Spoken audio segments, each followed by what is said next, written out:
సంగతి ఎలయనగా దృశ్యమైన నిత్యములు, అదృశ్యమైనవి నిత్యములు. దేవునికే మహిమ కలుగును గాక. మన బైబిల్ మిషన్ బయలుపరిచిన దేవదాసయ్య గారు ఒక చోట ఇలాగనే సభ ఏర్పాటు చేస్తే బోధిస్తూ ఉన్నారట.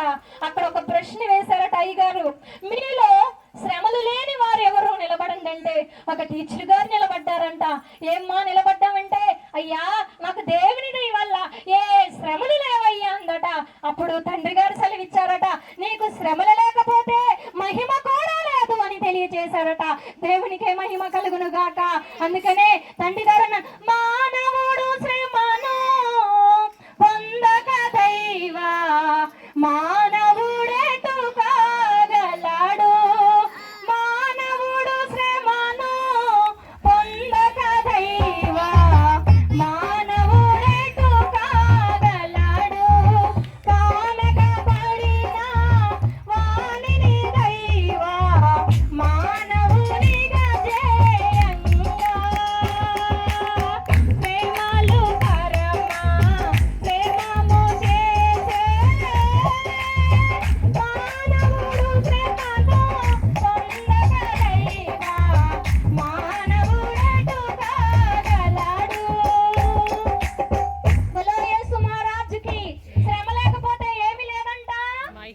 చెప్పాలమ్మ స్వరం ఉన్నంత వారందరూ కూడా శ్రమ లేకపోతే ఏమీ లేదు, మహిమ లేదు. శ్రమలెందుకు? దైవ మానవులుగా చేర్చడానికి. శ్రమలెందుకు? దేవునికి దగ్గరగా చేయడానికి. యోసేపు చెరసాలలో వేయబడితే, శ్రమలో ఉంటే, భయంకరమైన నిందలో ఉంటే దేవుడు యోసేపుకు తోడై ఉన్నారట.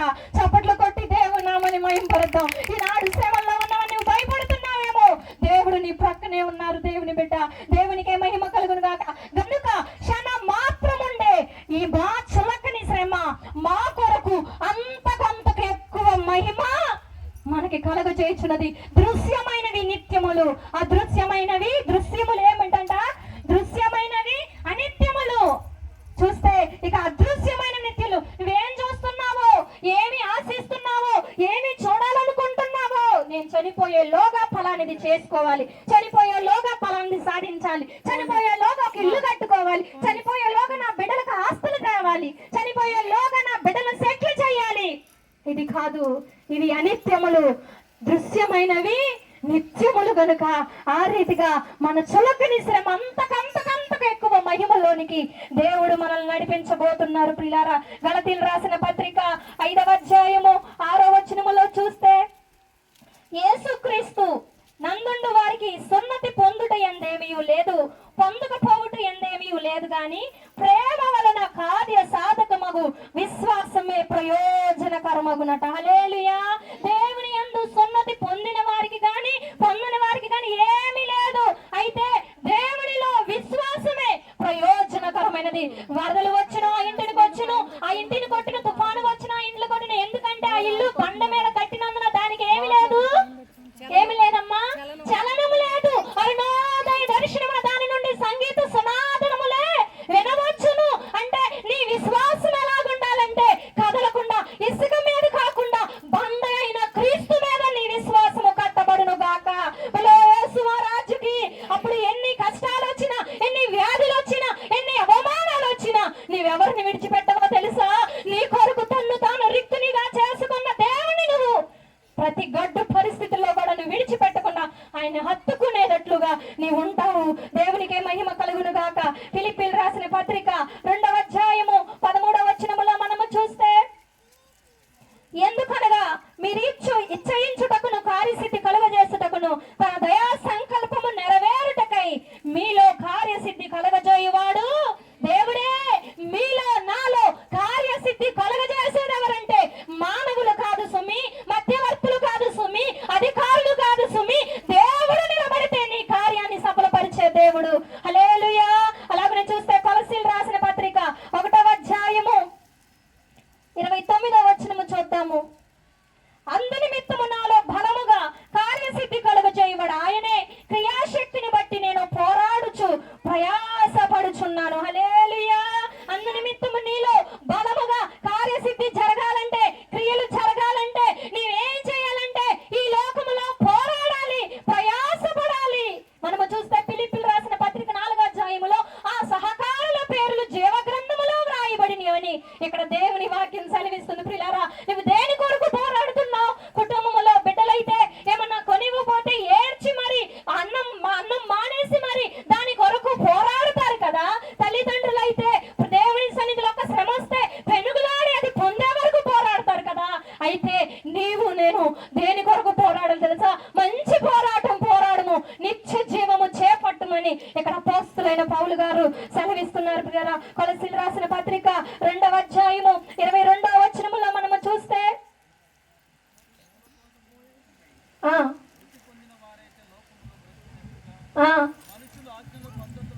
మూల పాఠముల విషయమైతే మృతి పొందిన వారైతే లోకములో బ్రతుకుచున్నట్టుగా మనుషుల ఆజ్ఞలను పద్ధతులను అనుసరించి చేత పట్టుకొనవద్దు, రుచి చూడవద్దు, ముట్టవద్దు అని విధులకు మీలో లోబడనేలా అవన్నీ వాడుకొనుట చేత నశించిపోవును. హల్లెలూయా, హల్లెలూయా. ఇక్కడ ఈ లోకమైనవి మనం ఏం చేయాలంటే పట్టుకోకూడదు, రుచి చూడకూడదు, ముట్టకూడదు. ఎందుకంటే వాడుకొనుట చేత అవన్నీ నశించిపోతాయి ప్రియులారా. గనుక వాటిని మనం ముట్టకూడదు. కొలస్సీయులకు రాసిన పత్రిక 3వ అధ్యాయం 2వ వచనములో చూస్తే పైనున్న వాటి మీదనే గాని భూ సంబంధమైన వాటి మీద మనసు పెట్టుకొనకుడి.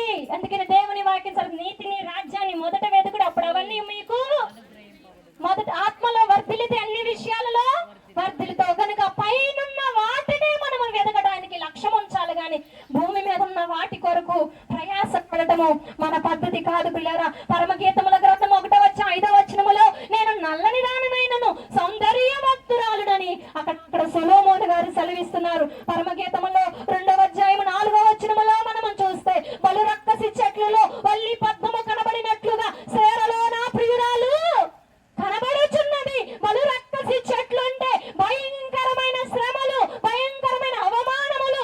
ఎందుకు ఆ చెట్లలో వల్లి పద్మం ఎలా కనబడితే వికసిస్తూ అనేక మందిని ఆకర్షిస్తూ అనేక మందికి సువాసనిస్తూ ఆ బలురకసి చెట్లలో ఆ వల్లి పద్మం ఎట్లాగా కనబడుతుందో స్త్రీలలో నా ప్రియురాలు కనబడుతుంది. ఎవరేమే? నేను నల్లని దానమైన సౌందర్యవంతురాలను, ఎండ తగిలిన దానను అని పరమగీతములో వ్రాయబడినట్లుగా నల్లని దానం, ఎండ అంటే శ్రమలకు సాదృశ్యమై ఉన్నవి ప్రియులారా. ఏ శ్రమలతో నీవు లోకములో జీవించుచున్నావో, నా శ్రమలు ఎప్పుడు పోతాయో, నా అప్పులు ఎట్లా తీరుతాయో, నా పరిస్థితులు ఎప్పుడు మారుతాయో అనుకుంటున్నారేమో. ఈ శ్రమల్లో దేవుడు నిన్ను ఒక వల్లి పద్మము లాగా చూస్తున్నాడు, ఒక సంఘము లాగా చూస్తున్నాడు, ఒక ప్రియురాలుగా చూస్తున్నాడు ప్రియులారా. దేవునికి స్తుతి కలుగును గాక. తిమోతి రాసిన పత్రికలో చూస్తే క్రీస్తునందు సద్భక్తితో ఉద్దేశించిన వానికి ఈ లోకములో హింస కలుగును. అలాగే తిమోతితో నా నమ్మకమైన తిమోతి, క్రీస్తు యేసు యొక్క మంచి సైనికుని వలె నాతో కూడా నీవు శ్రమ అనుభవించాలి అని అపోస్తలుడైన పౌలు గారు చెరసాలలో ఉండి ఇక్కడ పత్రిక రాస్తూ ఇక్కడ తిమోతి గారికి ఇస్తున్నారు ప్రియులారా. గనుక శ్రమలో మనము దేవునికి నమ్మకస్తులుగా ఉండాలి ప్రియులారా. యోహాను సువార్త 12వ అధ్యాయము 24వ వచనములో చూస్తే ఆ గోధుమ గింజ భూమిలో పడి చావకుండిన ఎడల అది ఒంటిగానే ఉండును, అది చచ్చిన ఎడల విస్తారముగా ఫలించును.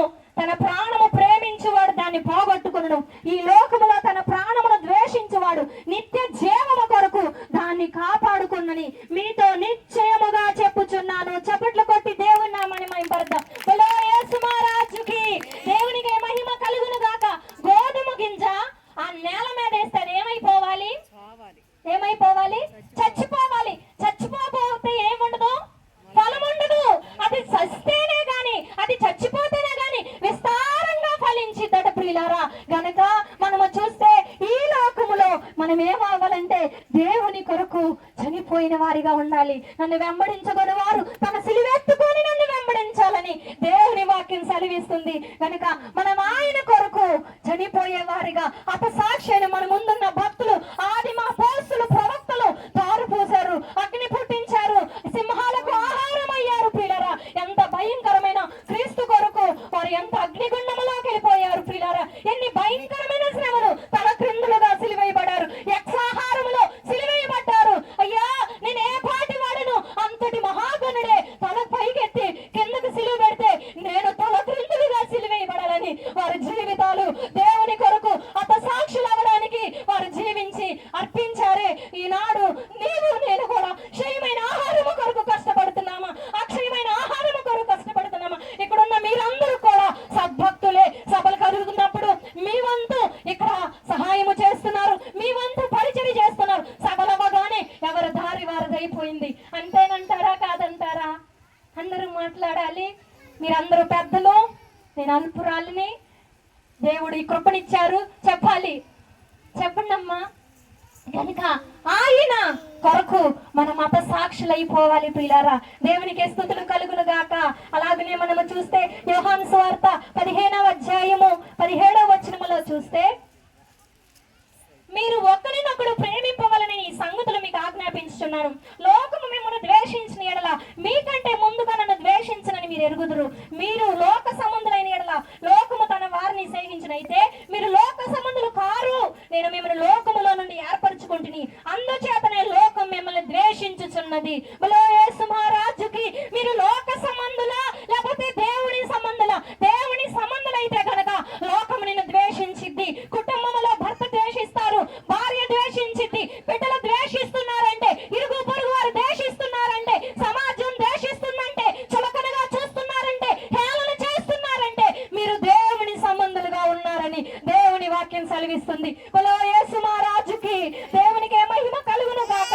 యోహాను సువార్త 16వ అధ్యాయము 20వ వచనములో చూచినట్లయితే, మీరు ఏడ్చి ప్రలాపింతురు గాని లోకము సంతోషించింది, మీరు దుఃఖింతురు గాని మీ దుఃఖము సంతోషమగునని మీతో నిశ్చయముగా చెప్పుచున్నాను. స్త్రీ ప్రసవించినప్పుడు ఆమె గడిపే వచ్చును గనుక ఆమె వేదన పడునైతే, శిశువు పుట్టగానే లోకమందు నరుడొకడు పుట్టినని సంతోషము చేత ఆమె ఆ వేదన మరి జ్ఞాపకము చేసుకోదు. అటువలే మీరును ఇప్పుడు దుఃఖపడుచున్నారు గాని మిమ్మల్ని మరలా చూచెదను, అప్పుడు మీ హృదయములు సంతోషించును, మీ సంతోషం ఎవడును మీ వద్ద నుండి తీసివేయడు.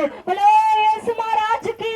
అమ్మా, మీరు ఇప్పుడు ప్రలాపిస్తున్నారు కదా, మీరు దుఃఖిస్తున్నారు కదా, అయితే ఈ దుఃఖము నిత్యముగా మీకు సంతోషము కలగజేస్తది. అయితే ప్రసవ వేదన పొంది స్త్రీ ఎట్లాగైతే శిశువును కనగానే ఆ ప్రసవ వేదన మర్చిపోయి, ఆ బాధ మర్చిపోయి, ఆ వేదన మర్చిపోయి ఆ శిశువుని చూచి ఏ రీతిగా సంతోషించిద్దో, ఇప్పుడు మీరు క్రీస్తులో, క్రీస్తు కొరకు, దేవుని సేవ కొరకు, ఆయన రాజ్య వ్యాప్తి కొరకు, నీతి కొరకు మీరు దుఃఖించుచున్నారు కదా, మిమ్మల్ని ఆయన మరలా చూస్తున్నాడు. ఎప్పుడంటే మీ దుఃఖాన్ని మరి సంతోషముగా చేయడానికి నిత్యముగా ఆయన మనల్ని చూస్తున్నారట.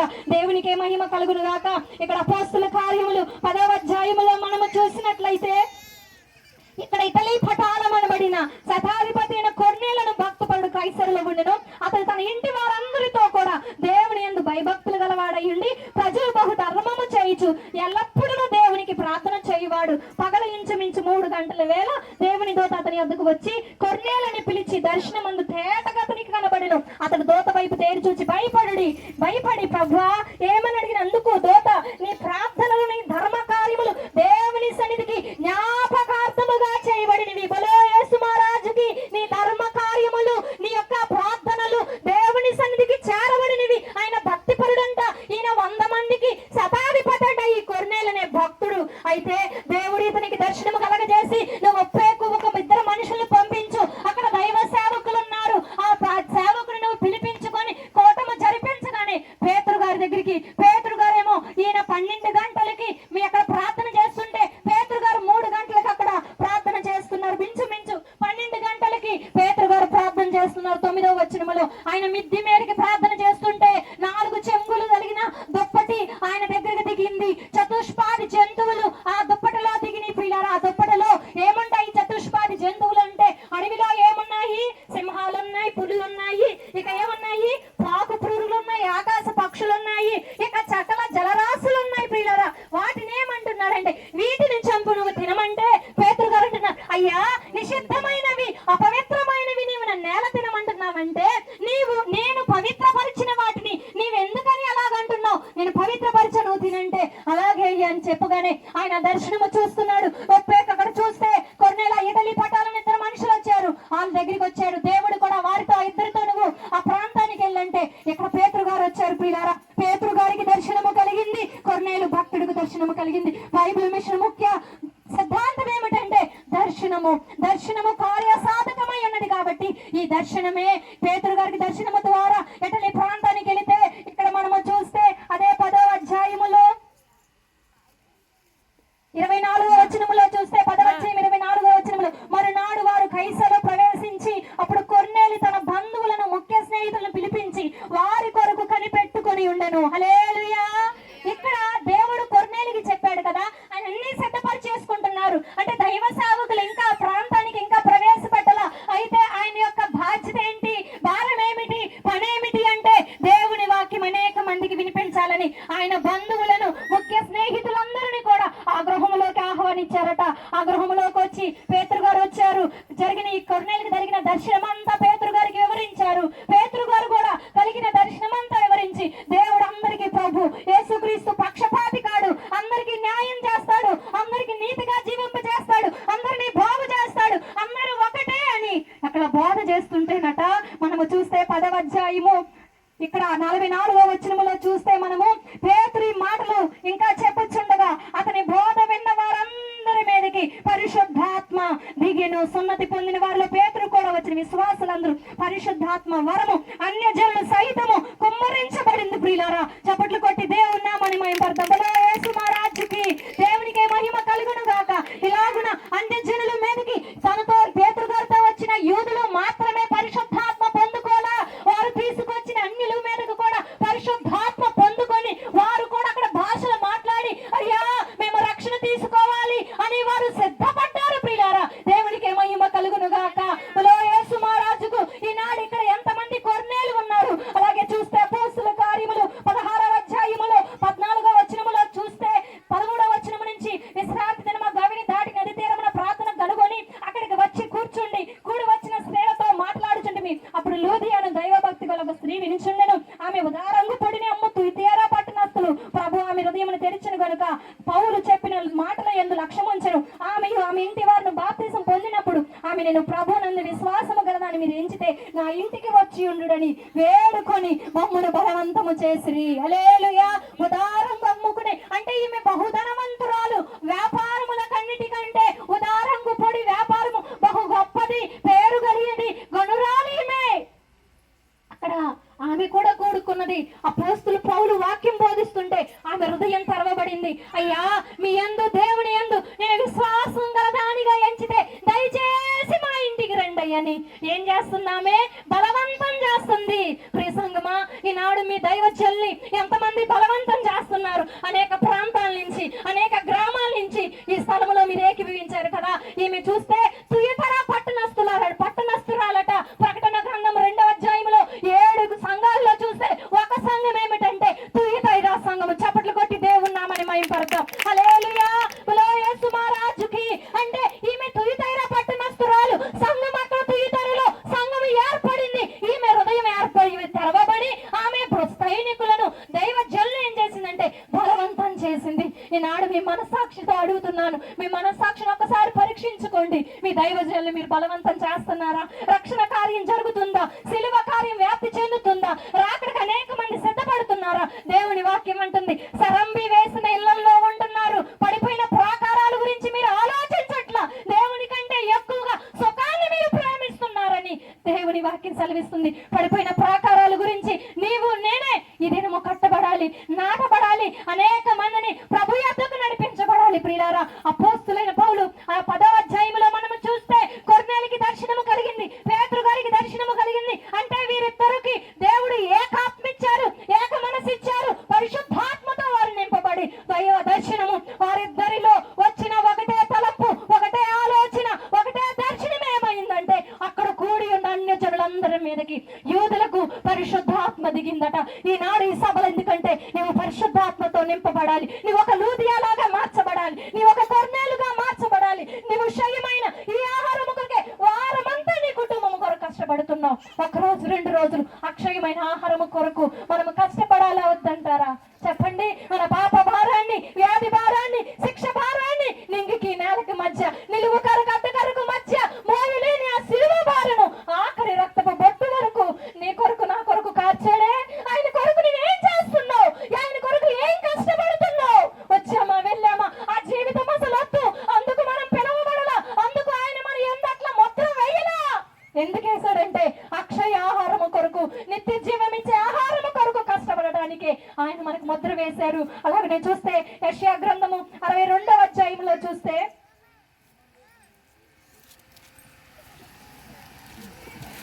62వ అధ్యాయం 6వ వచనంలో చూద్దాము. యెరూషలేము నీ ప్రాకారాల మీద నేను కావలి వారిని ఉంచి ఉన్నాను, రే అయినా పగలైనా వారు మౌనముగా నుండరు. యెహోవా జ్ఞాపకర్తలారా విశ్రమింపుకుడి. ఆయన యెరూషలేమును స్థాపించు వరకు, లోకమందు దాని ప్రసిద్ధి కలుగు చేయి వరకు ఆయన విస్తరింపనీకుడి. తన దక్షిణాస్తము తోడనియు బహుబలము తోడనియు యెహోవా ఎలాగున ప్రమాణం చేశాడు. హల్లెలూయా. ప్రియమైన దేవుని సంగమా, ఈ సభలు ఏర్పాటు చేశారు కనుక ఈ సభల్లో నీవు ఎలాగుండాలంటే దేవుణ్ణి విశ్రాంతి తీసుకోకుండా, మీ దైవజనులు సెపనయ్య గారు 3 సంఘాలకు పునాదులు వేశారు, దాన్ని కట్టే బాధ్యత మీరే ప్రియులారా. దేవునికి మహిమ కలుగును గాక. దేవుడు పడిపోయిన ప్రాకారాల గురించి, యెరూషలేము ప్రాకారాల గురించి నెహెమ్యా గారికి దుఃఖాక్రాంతుడుగా ఉన్నాడు రాజు దగ్గర. ఏ నెహెమ్యా గారు, నీ ముఖము నిన్న నేడు ఉన్నట్టు లేదే, బహు దుఃఖముగా చింతతో ఉన్నదే అంటే, అయ్యా యెరూషలేము ప్రాకారాలు పడిపోయినాయి అయ్యా, అగ్ని చేత కాల్చబడినాయి అంటే, సరే నీ వెళ్ళంటే అక్కడ జరిగిన కార్యాలన్నీ దేవుడు నెహెమ్యా గారి చేతులు బలపరచగానే ఆయన వచ్చి ఆ ప్రాంతంలో ఉన్న వారందరికీ బోధిస్తే వారందరూ పురికొల్పబడి ఆత్మనందుకొని, నేను వారిని ప్రేరేపించగా వారి ఇష్ట వస్తువులు నా మందిరానికి తీసుకొని వచ్చేదన్నట్లుగా వారు రేపబడి ఉదయం మొదలుకొని ఆ సాయంత్రం నక్షత్రాలు వచ్చే వేళ వరకు కూడా వారు ఒక చేత్తో దివిటి పట్టుకున్నారు, ఒక చేత్తో మందిరము కట్టే వరకు వారు కునుకు పడలేదు ప్రియులారా, నిద్రపోలేదు ప్రియులారా, తిండి తిన్నారో లేదో ప్రియులారా, సమాధాన పడ్డారో విశ్రాంతి తీసుకున్నారో లేదో తెలియదు కనుక ఈ వాక్యములు ఏమంటుంది, యెరూషలేమా నీ ప్రాకారముల మీద నేను కావలి వారిని ఉంచి ఉన్నాను.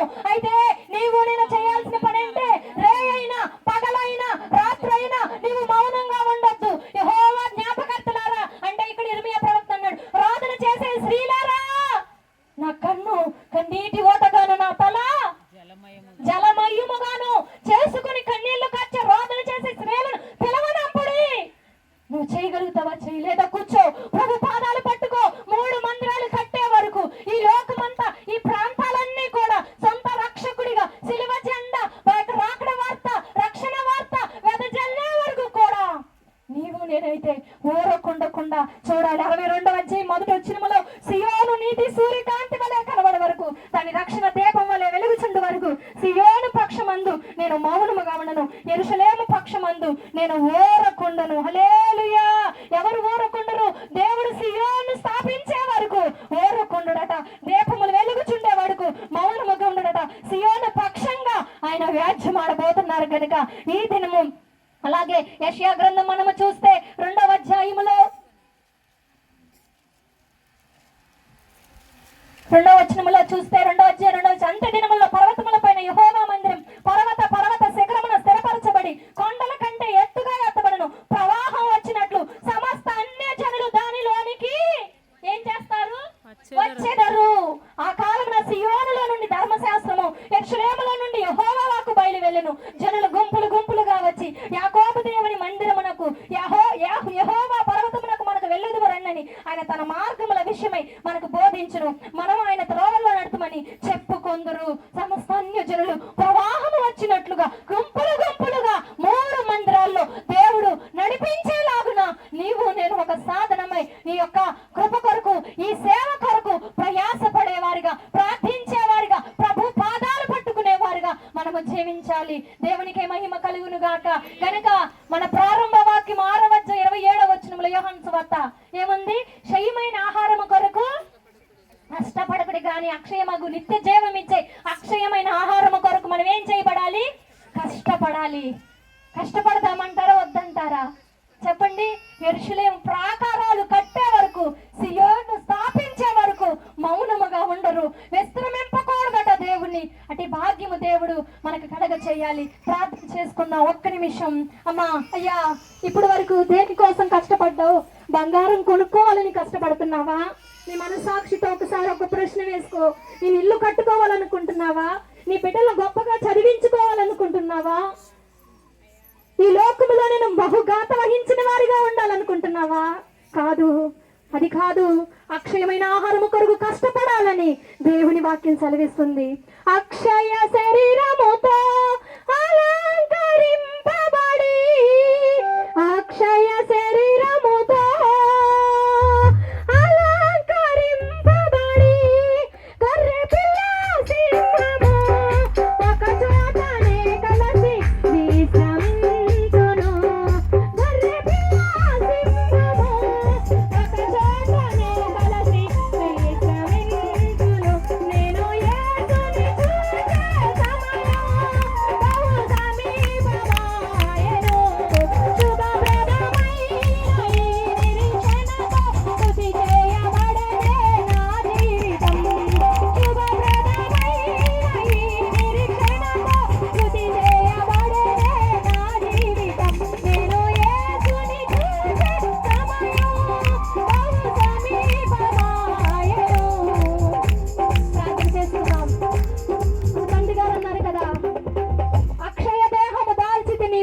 ముందుమి లక్షల కొలదిగా కోట్ల కొలదిగా శ్రమలు వచ్చినా లక్ష్యము పొందొద్దు. నువ్వు మానసికంగా బాధపడొద్దు, శారీరకంగా బాధపడొద్దు. ఈ లోకములో కలిగే చులకని శ్రమ అంతకంతకు ఎక్కువ మహిమ కలగజేయుచున్నదన్నట్లుగా దేవా, ఈ సభల ద్వారా అక్షయ ఆహారము కొరకు ఇక్కడ చేరి ఉన్న మేమందరము కూడా కష్టపడేవారిగా, ప్రయాసపడేవారిగా, నీ రాజ్యాన్ని వ్యాప్తి చేసేవారిగా, నీ రాకడకు సిద్ధపరిచేవారిగా మా జీవితములని నాటి నుండి సిద్ధపరచమని, చేరి వచ్చిన వారిని మీరు సిద్ధపరచమని నజరేయుడైన యేసు నామములో అడుగుచున్నాము తండ్రి. ఆమేన్. నాకు ఈ సమయం ఇచ్చిన సత్నాయ్ గారికి పేరిట వందనములు.